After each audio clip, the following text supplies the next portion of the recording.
Welcome to The Third Story. I'm your host, Leo Sidran. Today's episode features singer, songwriter, and pianist Ben Thornewill. Ben and his band Jukebox The Ghost came together in 2003 in Washington, D.C. when they were still in college. It's a three-piece power pop group consisting of piano, guitar, and drums. No bass. Let's just take a moment and process that one. No bass. Okay. In our conversation, Ben says, from day one, we were just kind of making it up. And he also describes being in a band for over a decade as a long series of compromises. And we get into that a little bit. What does it mean to make a long series of creative compromises? Maybe a good compromise doesn't mean that everybody has to feel like they lost something. I met Ben earlier this year when he appeared opposite my friend and former Third Story guest, Greg Holden, at a show in New York. Both Ben and Greg performed solo sets. Greg played guitar and sang his songs, and Ben played piano and sang his material. I was struck by Ben's piano playing, and after the show we had a conversation that kind of prefaced this one today. Ben made a point from the stage of talking about how part of what he was doing was improvising, but rather than doing it in a jazz or blues idiom, he was doing it using more classical cadences. And the open and outward embrace of classical music into contemporary pop was intriguing to me. At the same time, Ben has a very active, two-fisted style of playing rock and roll piano that borrows as much from Billy Joel and Elton John as it does from classical piano. And beyond that, Thornewill says that the piano player Ben Folds was an even bigger influence on him, so much that he has had to actively avoid doing things that feel Ben Foldsy in his playing. Ben Thornewill developed his heavy left-handed approach to piano playing in part to cover for the lack of a bass player in his band. But in addition to influencing his sound, he says the lack of a bass player in the band may have contributed to their success in another way. He tells me, "We're the exception to the rule because we've all been making a living as a band for over a decade.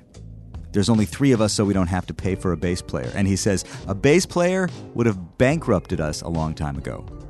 And Ben tells me, "My instinct has always been to take what I'm studying and then make something new out of it." And you get the sense that in order for him to do that, he had to distance himself from any real preconceptions of style or genre and kind of find his own way through it. I relate to that. He also has a great voice. He can hit those high notes, which in addition to his piano playing has only further connected him to the legacy of Freddie Mercury and Queen. In fact, his band does a tribute to Queen every Halloween. Ben was tapped to sing backup on tour with Sting a few years ago, something that he doesn't seem to talk about too much, but that I think speaks to his facility as a singer and as a very musical singer at that. It's a really lovely conversation. I can't wait to share it with you, but before I do, there's a bit of housekeeping that we always have to do. You know this already. Third-story.com is the place to go. It's the hub. It's the center. It's the cradle of Third Story information. You can sign up, subscribe, get involved, say hello, find all the socials there. And while you're there, if you are so inclined, so moved, so motivated, so in your mind, you can hit the button for Patreon. Patreon.com/thirdstorypodcast is the direct link to deepen your relationship with this podcast. While you're at third-story.com, you can also check out the curated Spotify playlist that I made for this episode, as I regularly do for the music episodes. And there are some videos as well, so you can dive even deeper into Ben's music and career. All right, without further ado, here it is, my conversation with Ben Thornewill. Ben Thornewill, am I saying it right? You are. Have I started on the right track? So far, so good.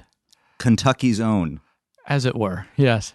Do you feel connection to Kentucky? I do, in that it's funny. I mean, you can tell I have no accent whatsoever. Yeah. My parents don't have an accent, but that's where I was born. It's where I was raised. It's where all this stuff happened. So I do feel this connection. I feel like it's a connection to a Kentucky that most of Kentucky doesn't agree with.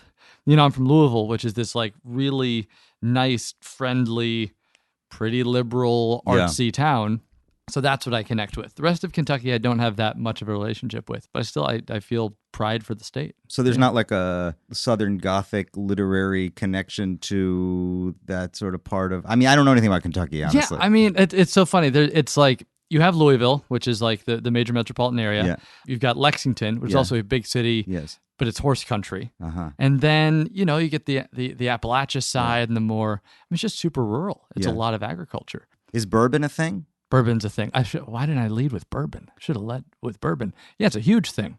Was it a thing for you? Were you there long enough to appreciate the bourbon aspect No, because of it? I left when I was 18. Yeah. And to be totally honest, I love the taste of bourbon, and it makes me so sick I can't drink it. So I appreciate it, and when people come and visit, we go on like bourbon trail tours and do all this stuff, but that's one that's missing for me. See, here's the thing that I think about you. I think that you are like the musical equivalent of bourbon. Other people like it, but I make myself sick. Is that the idea? Bourbon is a very American take on something that's a bit foreign. Okay, yes. Bourbon is a kind of a highbrow, lowbrow thing happening at the same time. Uh-huh. Yeah. I guess the reason I thought about it is because I know that you have this impulse to try to integrate your classical musical roots into popular song. Yeah. And that to me is kind of like what bourbon did to Scotch. I love that.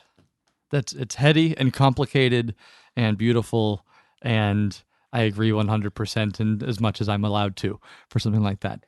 My whole philosophy, even before I knew it was my philosophy, was trying to draw in and bring all this stuff from my classical background into a space and a culture that was the more pop rock, playing rock clubs vibe. And I always I wanted to do it in such a way, and maybe this, going on with the bourbon thing, that people weren't aware of it. Right? It's not like this explicit, now you're listening to a Chopin passage. This is from a Chopin etude. It's not like now this is a 12-year oak barrel from this part of France. Like that doesn't matter as long as you enjoy it. And I think, and I hope that in all sort of good art, the artist is sneaking in things that the listener isn't 100% aware of. Yes. And that's okay. And when you notice it, then it's something special. It's an interesting thing, right? Because it's like people don't want to be educated, or they don't want to know that they're necessarily being educated, but they do want to kind of be enlightened to some extent. Yeah, I think when someone teaches you something, you're annoyed by it. Yes. But when you discover something, you're thrilled by it. It is that act of discovery as a listener that excites us. So let's go back and find out, how did we get here? Because I'm really interested in what you're doing. And as recently as an hour ago, you sent me a mix of a new thing that you're doing. So I know like there's a very fresh part of what's happening right now. But let's go back and figure out how this happened. Okay. You started out playing classical piano? Always, yeah. I mean, my earliest memories just as a human being, my dad is a classical guitarist, and he's a songwriter, and is listening to him play guitar and just feeling completely overwhelmed, like to the point of tears constantly by his guitar. And then I started doing, early musical education as one does. And then when I was 6, I wanted to take piano. And my mom said, you can take piano lessons for the summer. Mm-hmm. And if you like it, because this is a real commitment, you're going to sign a contract that says you're going to continue to take it until you graduate from high school. Which makes my mother sound like a crazy tyrannical, ruler in hand woman. She's not. But I think there was that element of, she wanted me to think believe it was a big deal, and a commitment. And, she has somewhere this little contract signed by freshly turned 7-year-old me. And I held to it. It wasn't like it was held over my head or anything. It just, I played all the way through high school. Yeah. Started writing music when I was 13, started doing like classical piano improvisation and trying to figure out where my space was on the instrument around that time, teaching myself jazz. And then got to university and knew when I got to college, I wanted to start a band, and I did, and that's the band I'm still playing with. You went to George Washington, which I have learned is actually called the George Washington University. Yeah, it's so snobby. You have to have the George Washington, which is completely unnecessary because there's not another one. You went to the one and only. The one and only. And you studied music. I did. Which, I went there to do politics. Yeah. My underlying philosophy was, I didn't want to go to conservatory. Yeah. The classical world, my experience of it was too limiting. There wasn't a space for me to, write my cadenzas or improv or learn to write pop songs. That I thought that if I went to a conservatory, that wouldn't be available to me, and I really wanted that. I was really interested in politics at the time and thought I can do music and study politics. I don't need to study music to do music. And so went to the George Washington University and with a music scholarship and was involved in the program. And pretty quickly, I realized that I couldn't stand anybody who was involved with political science at the university. And I loved music, and I sort of went head first into it. So you start your band, Jukebox The Ghost. Mm-hmm. I understand this is a name that sort of means nothing. It's a kind of a name by committee in a way. It's Absolutely, it's a compromise of a name. Yes. It's where there's three members from the very beginning, and everything is a series of great compromises. And yeah, we each had a different band name that we were advocating for, and we sliced them up, put them together, and it happened to be Google searchable. I was never really in a band. I have always been a kind of a free agent in a lot of ways. And it's interesting that you say from day one, a band is a series of compromises, creative and otherwise. Yeah.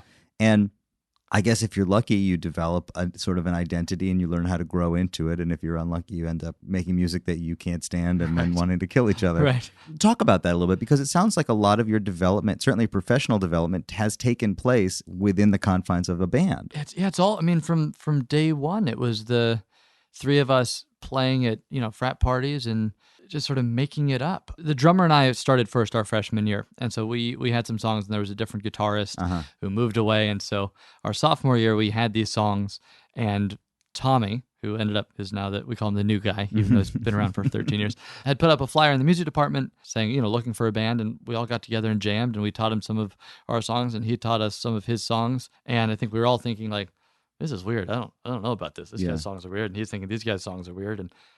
And then we just kept playing. It's weird to have two singers and songwriters in a band. Mm-hmm. It's tough for the ego. It's tough for clarity of vision. Like what do we sound like? Do we sound like this guy? Do we sound like that guy? Mm-hmm. I think over the years, we've absorbed each other's musical characteristics, qualities, quirks, and sort of represented them and ended up with this strange identity of who we are. Mm-hmm. And I think, a history of compromises is that, we all go into a record thinking it's going to look one way, and none of us land on what we thought it was. Mm-hmm. Good compromises, everybody's unhappy. Mm-hmm. And, sometimes that's true, but for us, it tends to work out to something that defines who we are. Yes. And we're fortunate that we have fans that show up and that it resonates for and with. I understand a good compromise is where everybody's unhappy, although the closest, I guess, experience that I've had to being in a band would be, I guess, like co-write situations, right? Yeah. One thing that I've learned in those situations is that what you do end up with is something that nobody in the room would have ever been able to write alone. It could only...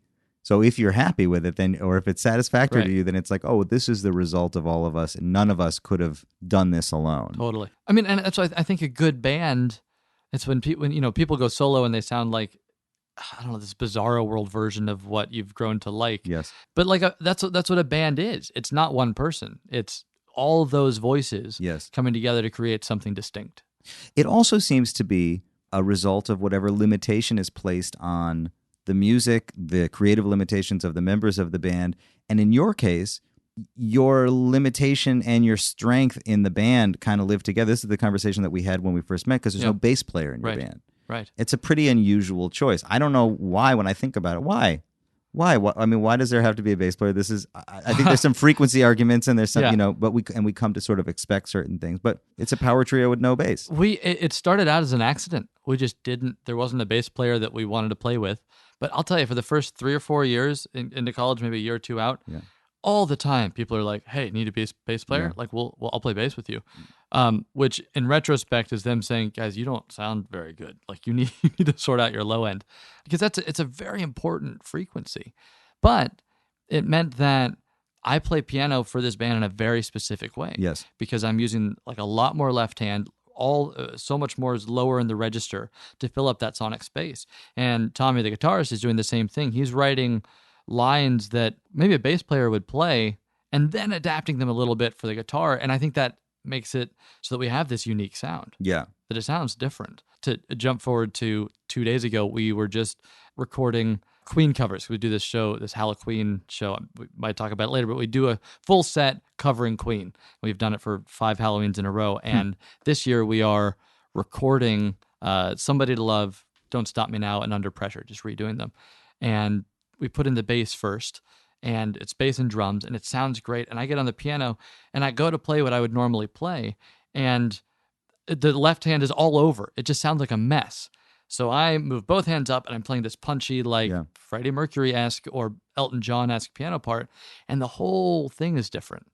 And I think I'd be a different piano player if I've been playing with the bassist for the last 10 years. Yes. And it's cool. It's like it gives me a unique way of playing. Yes. Jukebox The Ghost seems to... This is the problem with the band name. Jukebox The Ghost. It is not on you. JTG? JTG. Do we call it that? We can abbreviate. Is a band that wears its influences on its collective sleeve. Yep. And Queen is certainly no exception. I mean, there's a lot of Queen, or there has been a lot of Queen. As of late, for sure. But there are other influences as well. I suppose because it's a piano-dominant band, and this is what I felt when I saw you play solo also, it's hard not to make certain comparisons, draw certain comparisons, because ultimately, when I think about it, there are just so few models out there to draw from. At first, when I was watching you, I was thinking, God, I wonder how he feels about the sort of the classics, about the Billy Joel, Elton John, Randy Newman generation of the piano players. And then you have the sort of Regina Spektor, Ben Folds, Rufus Wainwright generation of piano pop and what the Tori Amos kind of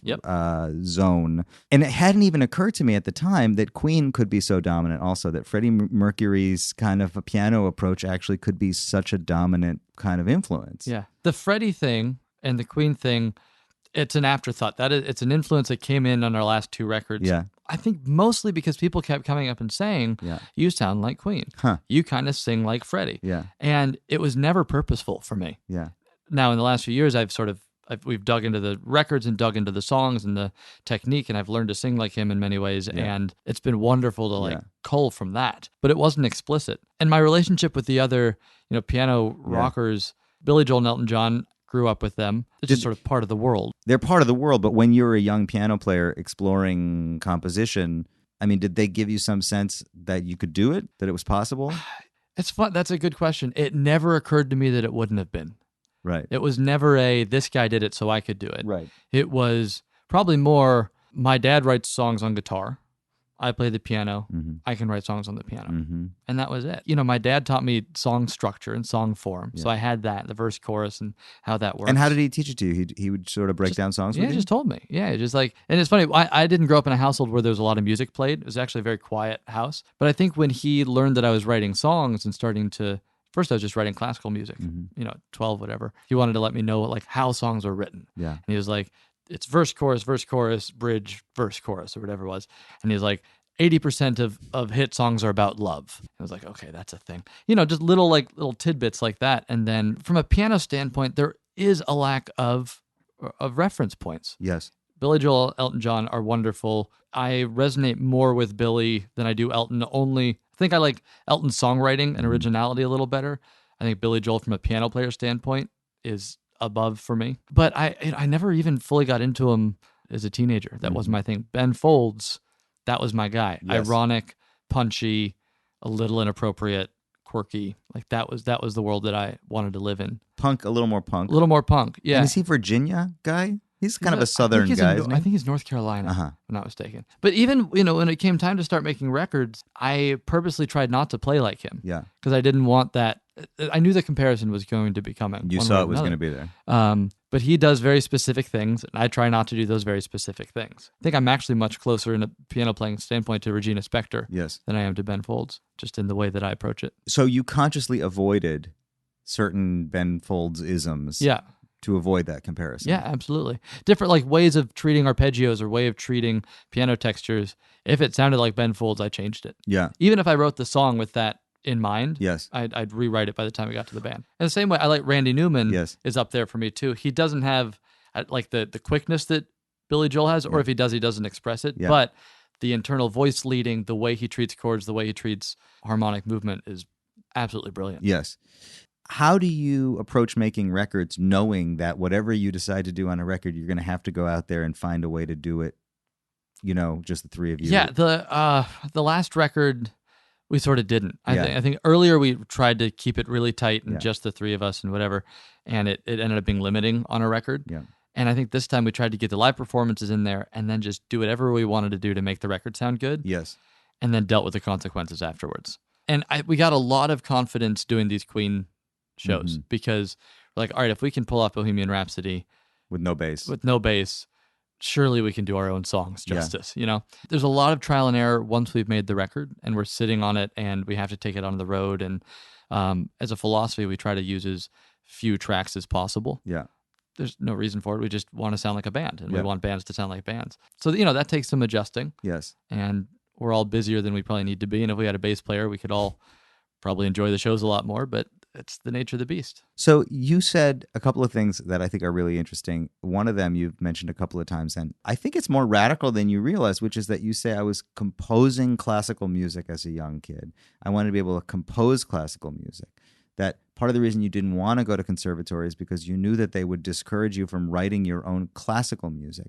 What do you mean when you say compose classical music? What does that mean to you? I don't know. Let me break it down like this. I mean, when I was studying Beethoven, yes, I'd get to a passage that I thought was awesome. Yeah. And I'd play it again and again, and then I'd change the chords, and then I'd build it, and I'd move the inversions around, and I'd use that as inspiration and just start writing.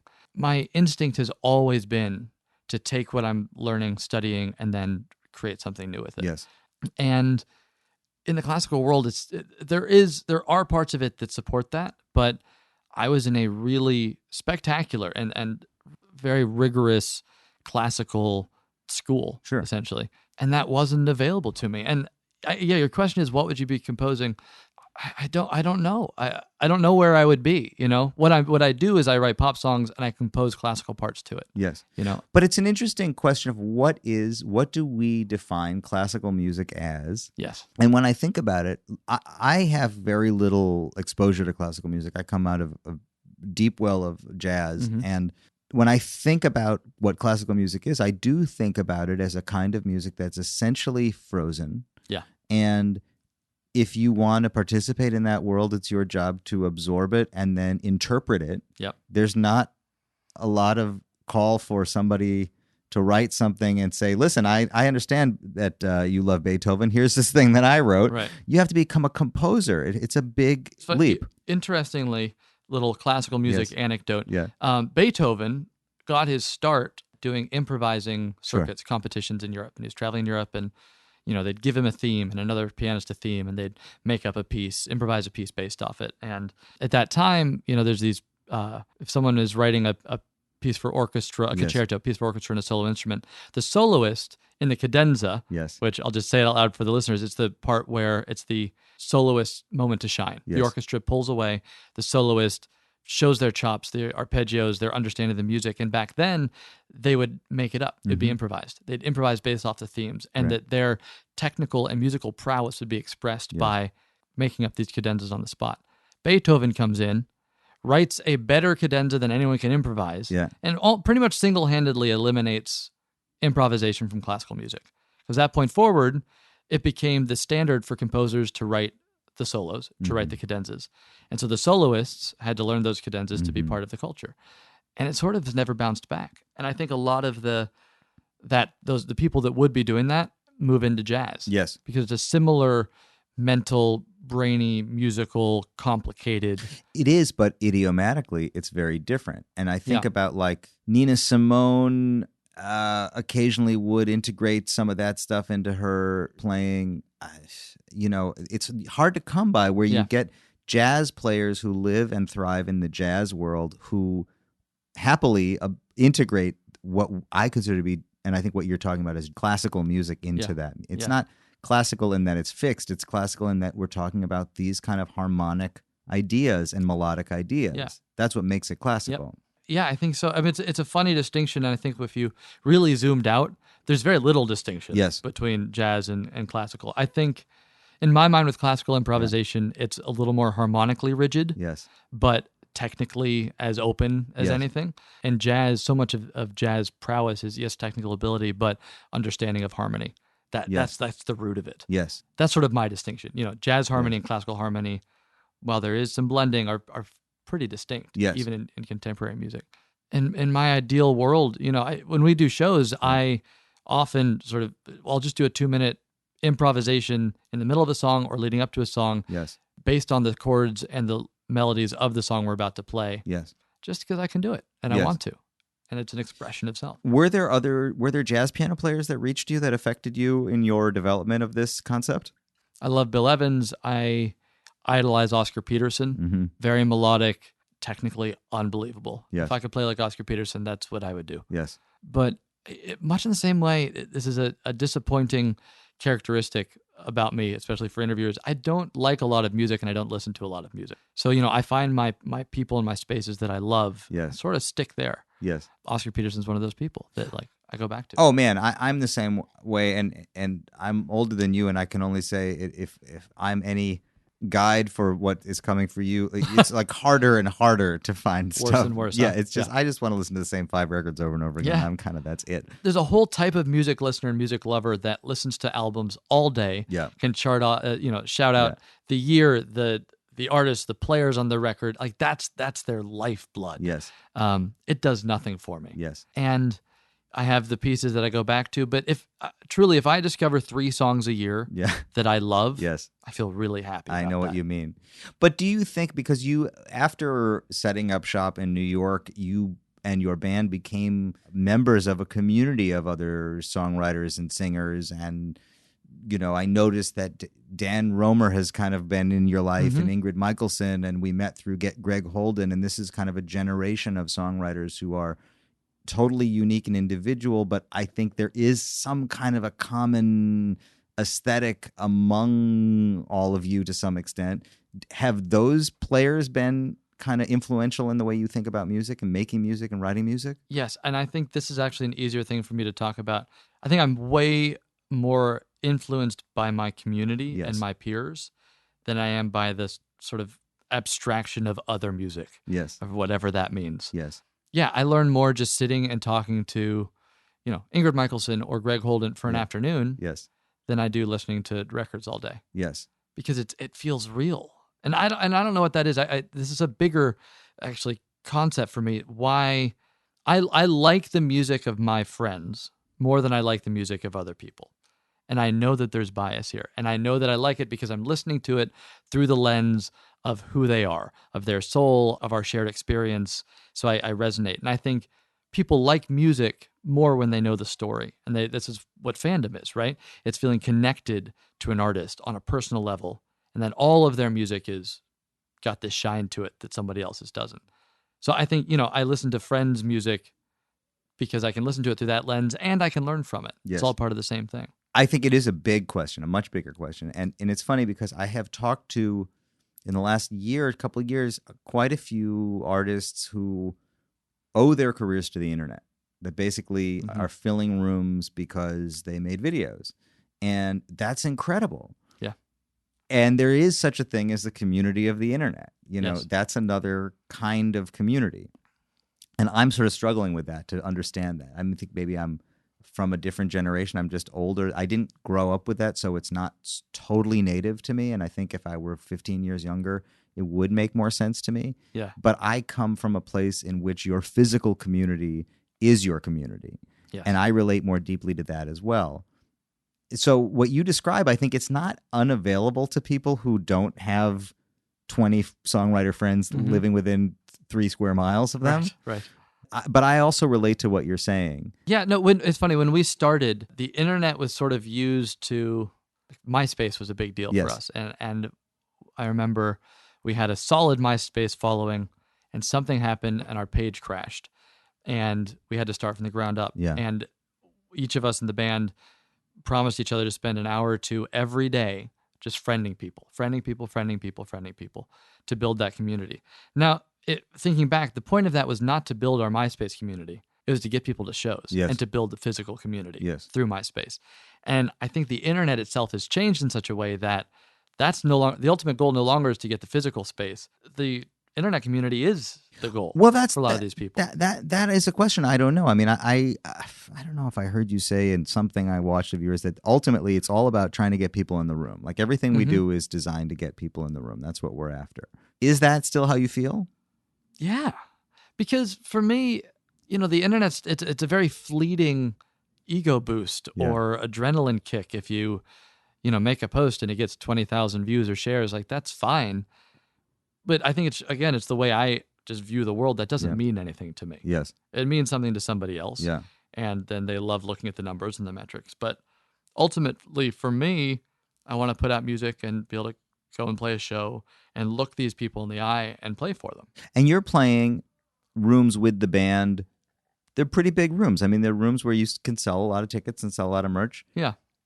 can you, and I'm not asking for, your bank records, but I mean, is there a way to make a living in a band like your band today? I think we are the exception to the rule, because we have been making a living as a band for, what are we at? 11 years. And, the band has grown with our needs and just like how we want to live as people. But we all had sort of odd jobs for the first 9 months out of college, and then signed a little publishing deal that gave us that tiny little boost to be able to pay rent and tour. For those first 4 years, we toured 9.5 months out of every year and made enough money to come back and pay rent and keep the band going and pay for another record and keep it doing it. And there's only 3 of us, so we don't have to pay for a bass player. Circling back, the bass player would have bankrupted us a long time ago.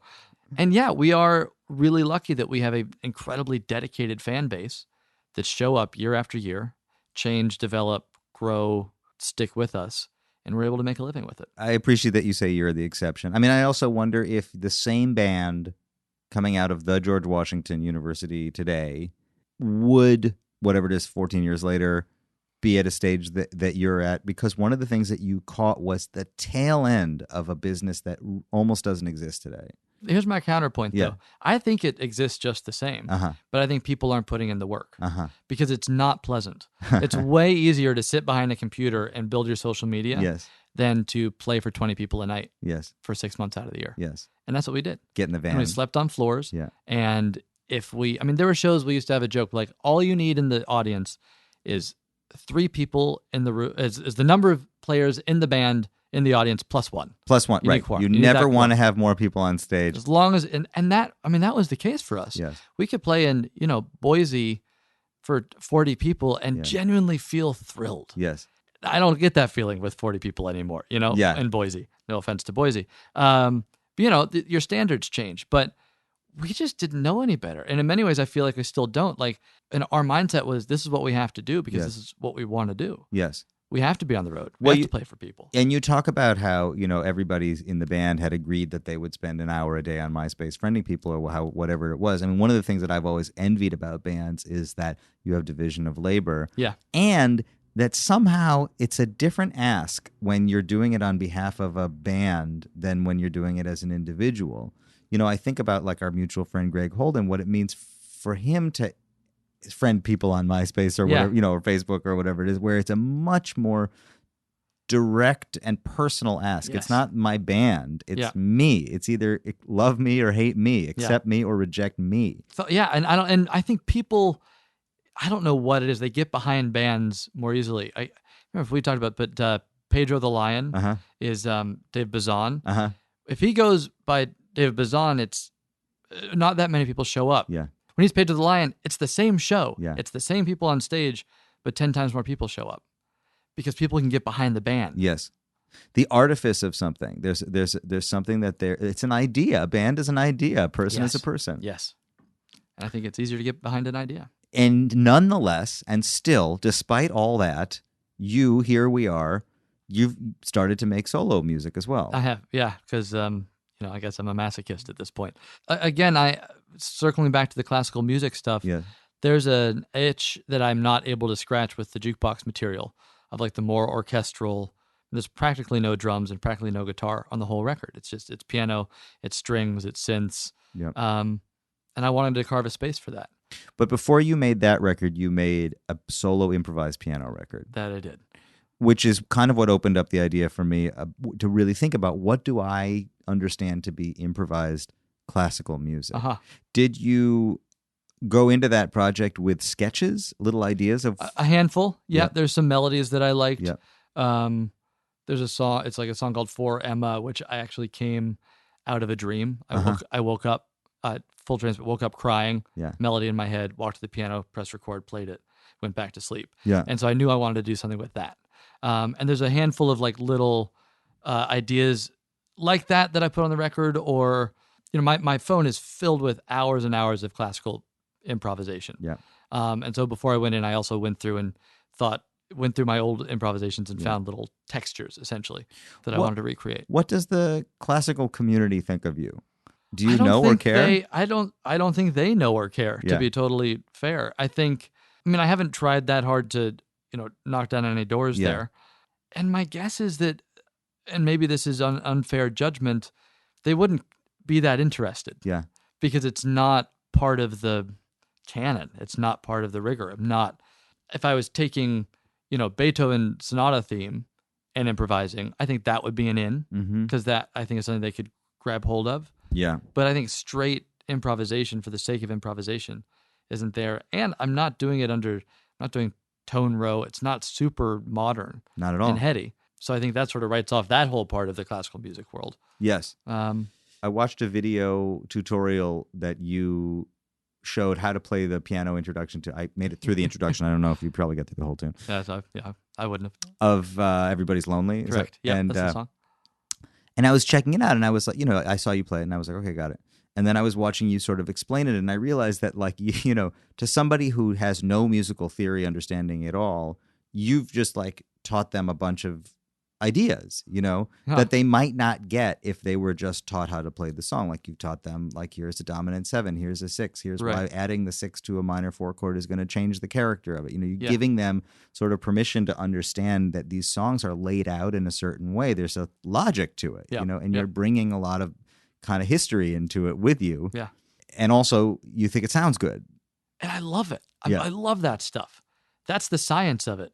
That's the guy mixing potions. That's the alchemist. Yes. Right? If you know the ingredients, you can use it. And I get into so many situations, like doing co-writes or working in LA or working on a project where somebody is enormously talented. Yes. And has been in the industry and has been writing songs and couldn't tell like a minor 4 from a whatever. And it infuriates me. Mostly it's because I think have some pride in your craft. Like, yeah, but there's that whole other side I agree with you. And that there's a whole other side of it, which is whatever this voodoo is that's been working, I don't want to touch it. I get that. I'd rather not know. It's funny. It's actually just now occurring to me that the snobbery that I just expressed is the exact snobbery of the classical music towards that pulled me away from it. Yeah, I've redirected it. Yes. Ultimately, anyone in any field, I just want talent. Yes. And I want someone being creative and being interested. Yes. And there's many ways to do that. Well, the other thing that I felt is it's interesting that you say that your father sort of early on said, here's how essentially a song form works, because you do push song form around a little bit, and you like these extended sections, and you like, I guess, maybe you're influenced by the cadenza concept, but it's not showy. I mean, I think that's why also maybe, I don't know, I haven't dug into the evolution of the band enough to know if the Queen thing really influenced it or not as well, but like that a song will kind of move into a new section, then come back and it'll extend in a different way. And that's always been there. That's always been just part of my writing style. Yes. And that I think I have too many ideas, which sounds braggy, but I don't mean it that way. It's always firing quickly for me. And I like adding things on. And a lesson I learned again and again, which I'm sure you've experienced, is simplicity wins almost every time. Simplicity with that little touch of, nuance. But many of the songs are not conventional form, not A, B, whatever it is. But that's also because I'd get bored. I want to be interested in what I'm playing. I want the other guys to be interested. And I want to, do something a little different. And give the audience an opportunity to discover something. Yep. But it's interesting, mutual friend Greg Holden. Yes. We just did this tour together where you saw us, and his songs are incredibly simple, melodically and harmonically. Which if I would think of someone might think of me that I wouldn't like that, but I learned so much from watching him because it's nuanced, it's narrative driven. He's a classic singer songwriter. And it's just, taking the art form in a completely different way than I am. You've put in so much time performing with the band that you know where all the light and shade is in the context of these two other guys when it comes to playing the songs. But you're just now starting to come out alone and do this work. And it's kind of like having to, start. It's learning a new skill. Yes. And it's owning the space. And when you're on stage with the band, I don't like telling long stories. Mm-hmm. I don't like... I want to keep it flowing. Song goes into song. It's lights. It's moving. I'm going to play bass. Now it's at this. Yeah. And when it's just me at a piano, part of the space that is created is, let me tell a story. Yes. Let me explain where this song comes from. Not from a musical standpoint even, but just like what I'm singing about, what I'm talking about. And that, that calm and that sort of acceptance from my point of view that performing, I can take that space, I can take that time, and I can explain the song and tell my story. It's a different art, and it's a different way of thinking about entertaining. Yes. Do you write songs all the time, or are you in batches? Are you writing for a project? Comes and goes. It's in batches. It's not even writing for a project. It's I just have weeks where everything's there, and I have weeks where there's nothing. And a lot of that is setting the time to write. But for the last Jukebox record, four of the biggest songs out of that record I wrote in a week in LA. I was just there. It worked. Done. And then the others I chipped away at. How is your life organized? I mean, I ask these questions sometimes because I just think it's so interesting. And even today, when we were texting about confirming the interview, you said, I got caught up in work. It's a good thing.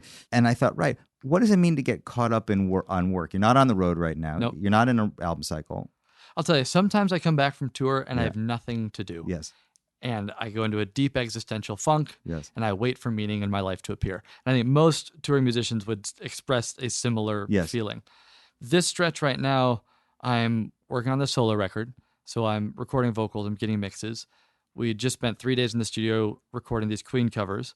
I'm orchestrating 5 pieces for full orchestra that we're doing this summer.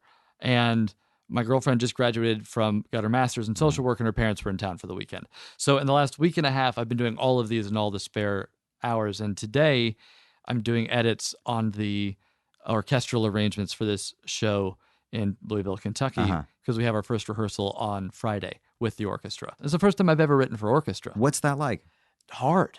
Did you get some education in that at the George Washington? Or? I got education in in music theory and how to arrange. My music theory teacher was much more modern, much more contemporary. Yes. But, I studied with him one-on-one for 4 years, so helped me voice leading and all this stuff. And so basic, not like classical conservatory rigor education, but I understand music, and that's helpful. So how are you approaching it? I mean, you have a lot of choices to make. So many. So the way I've been doing it is I'm working in Logic, which is, one of the recording platforms, and I essentially make a different track for every instrument, and then a master track so I can play all the brass, I can play all the strings, play all the woodwinds, and sort of build out and play out the shape of each of those, and then move them into each of the individual instruments and make sure the arrangement works, and then get into the articulation and all that stuff. But, I'm learning, the bassoon at that octave just sounds like a honk.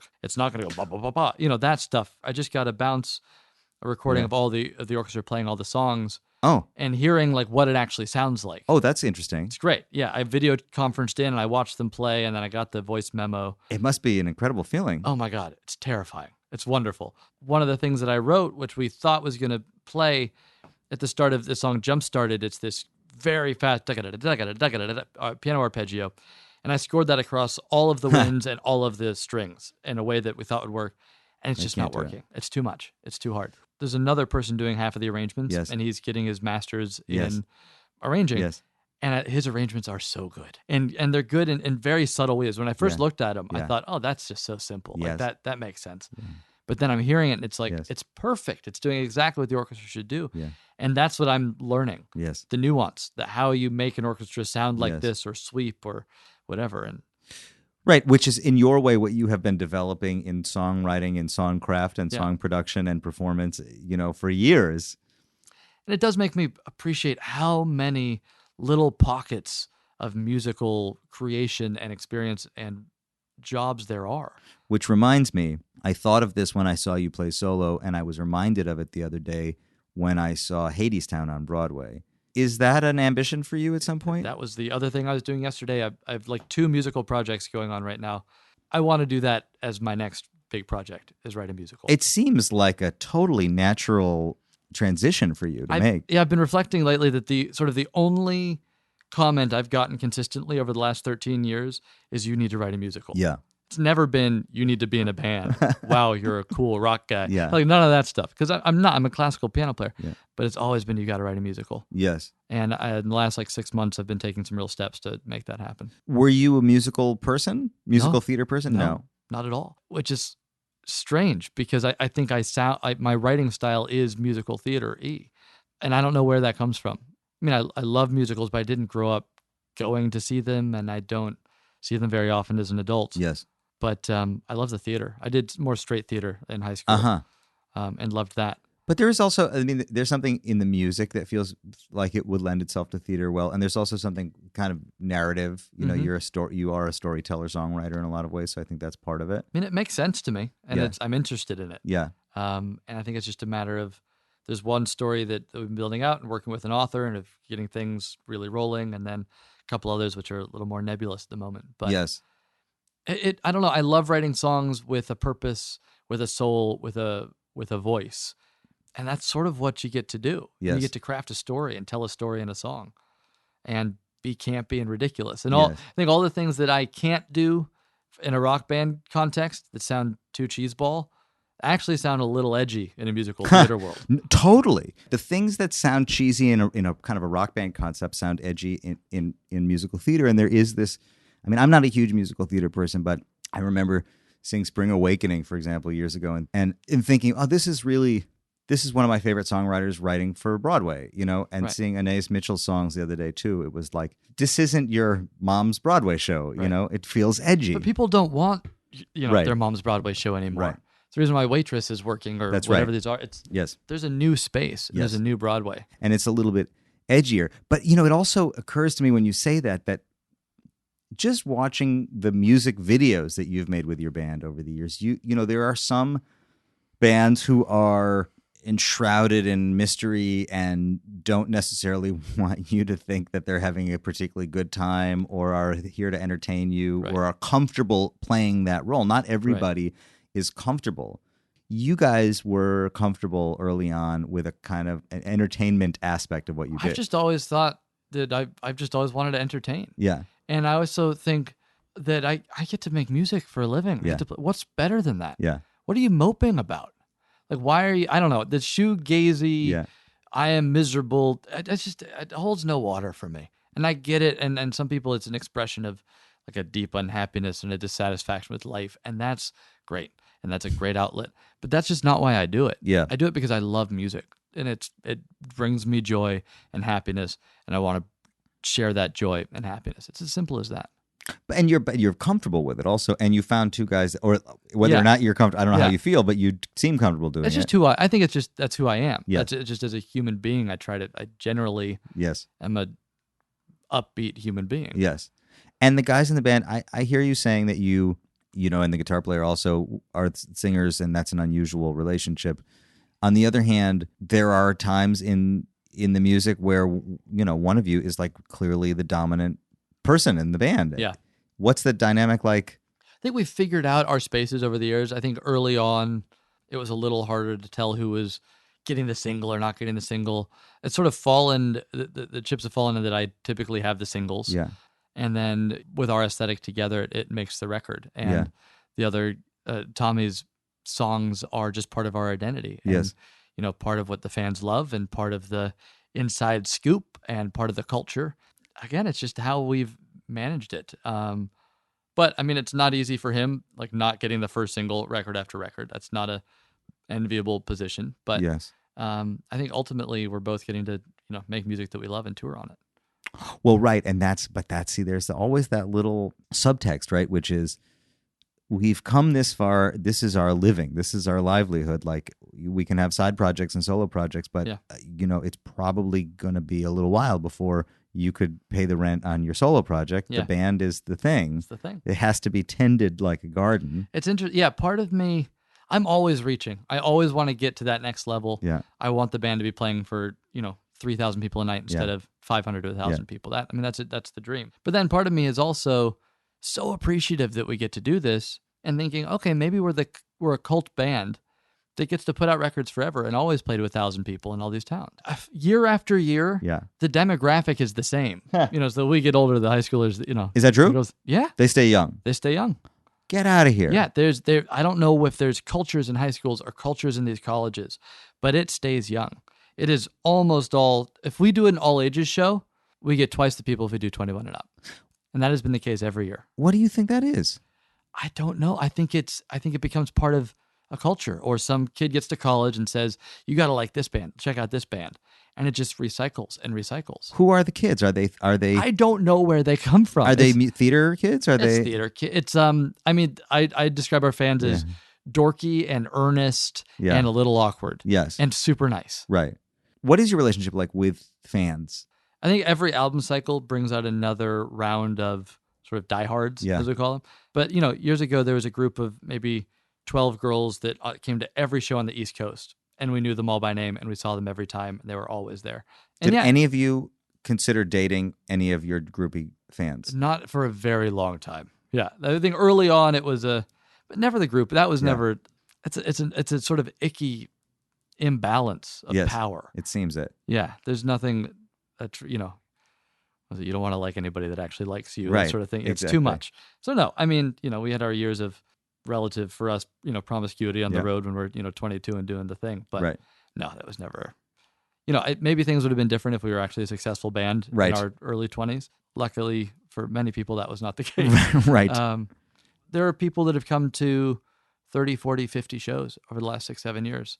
And we see them, hug them, say hi, always grateful. There's a level of fandom that happens, and I've never had that with anybody. That's not something that I understand, just as from my human experience. There's been no artist I've wanted to see more than 2 or 3 times without being like, cool, got it.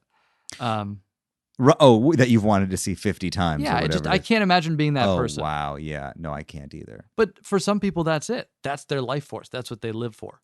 But friends, what I was going to say, I have a friend who every time he comes to town, I want to see the show, and every album he puts out, I want to get into. I want to know what record he just made. Yes. That's a different thing, I guess, though, because you feel a personal connection to it. And I think that's what like one of these true fans, big fans, they feel that same connection. Yes, and that's great, and that sort of circles back to what we were saying earlier. That a fan of a band thinks that they're friends. Yes, or feels that connection. Totally. I went back in the fall with my girlfriend and her parents to see the Bruce show on Broadway. And I think there's an entire generation of people that feel that with Bruce, that feel that they are friends. Yes. And of course, not really, but it's that perception of shared experience. So I'm a huge sports fan. I love soccer. Yes. And I feel, and what I recognize to be a completely irrational connection to a team from North London with players from South Korea, Argentina, all over the place. That's your team. That these are people that they're just wearing a shirt. Yes. It's an allegiance to a shirt. But when they lose, I have a bad day. It affects me personally, which when I realized that was happening was an embarrassing and also sort of gratifying moment where I was like, oh, I'm a real fan. But it's the same thing. They're people I care about completely irrationally. Yes. Let's talk about the solo record because I feel that we should discuss it. At some point it's going to come out and you should be on the record talking about it a little bit. Would be nice, a little bit. Let's talk about the album. What's the story? The story is it's all these songs that are more classical piano-y, a little more involved. There's sort of no backbeat. And it's a record that I've wanted to make. It's more in the musical theater world. Who knows if it's marketable, but I think about it being in the world of like Rufus Wainwright, Regina Spektor, and let it live in that sort of artsy in-between world. Yes. Did you have these songs prepared? Did you sort of, when it was time to write for because I think about this a lot, like it's easy to put a lot of pressure on yourself after years of thinking from within the confines of your band. Boy, when I get my hands on my own solo record, I'm really going to do this and that and the other thing. And okay, now here's the moment. It's funny. I've known that half of these songs have been around for 5-6 years. Yes. I've just been holding on to them and waiting for the time. And the other half I've sort of crafted around it. Yes. So it wasn't I've chosen the songs that create the solo artist that I want to be. Huh. You know what I mean? Yes. I mean, I have hundreds of songs, and it's finding the ones that work with a certain vision and brand that I want to put out there. You talk a lot about your piano playing, and I know that that's a big part of the hook, and that's a big part of the identity. But I mean, you're also a very accessible lyricist, and you also write big melodies and catchy melodies, and that's a big part of your identity as a songwriter. It's funny. It's interesting. I don't know why I just had this thought, but just from a place of like ego, the piano always feels separate. It feels like a thing that I do that is other. When I talk about my voice and my lyrics, that feels like a personal thing. Then that makes me more nervous to talk about. There's this a strange distinction for me.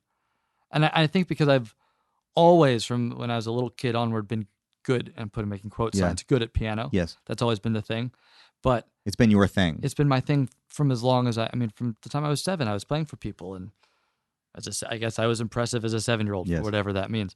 But from a vocal standpoint, a lyrical standpoint, that all came so late that it almost feels like an afterthought for me, even if it shouldn't be. Well, it's also, honestly, it's a more intimate thing. I mean, piano is a thing you do. A lyric is potentially part of who you are. Yeah. Or comes from who you are. So I hear that we're not going to talk about it too much. No, but we can. It's not an attempt to push away or to divert, but yeah, it's just a realization I was just having. I mean, I hear you say it, and I hear you say, I'm a classical piano player, and the piano, and this is what makes me, this is kind of artist I want to be, is the one who's focused on this piano aspect.